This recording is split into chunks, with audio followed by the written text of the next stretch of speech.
Herzlich willkommen zu einem neuen Video. Heute zeige ich euch ein super schnelles und einfaches Nudelgericht. Und zwar gibt es Spaghetti mit einer Tomaten-Feta-Soße. Dafür als erstes eine große Zwiebel sowie 2 Knoblauchzehen abziehen. Anschließend fein hacken.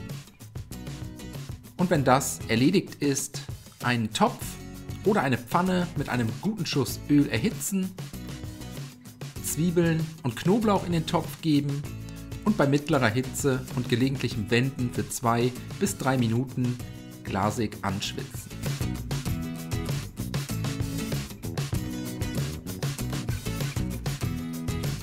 Danach eine Dose gehackte Tomaten sowie 200 ml Milch dazu gießen. Außerdem einen Esslöffel Eiweiß, einen Teelöffel süßes Paprikapulver und einen Teelöffel Oregano dazugeben. Alles einmal gut miteinander verrühren und bei niedriger bis mittlerer Hitze zum Köcheln bringen.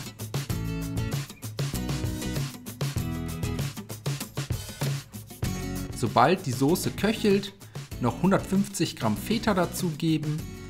Den Feta-Käse könnt ihr einfach in die köchelnde Soße bröseln. Alternativ könnt ihr aber auch Würfel daraus schneiden. Außerdem alles mit einer guten Prise Zucker, Salz und frisch gemahlenem Pfeffer abschmecken. Und dann sind wir mit der Soße auch schon fertig. Ein letztes Mal gut umrühren. Danach fehlen nur noch die Spaghetti. Dafür nebenbei einen großen Topf mit reichlich gesalzenem Wasser aufsetzen. Das Wasser zum Kochen bringen. Und sobald es kocht, die Spaghetti in den Topf geben und für 6 bis 7 Minuten oder nach Packungsanweisung bissfest garen.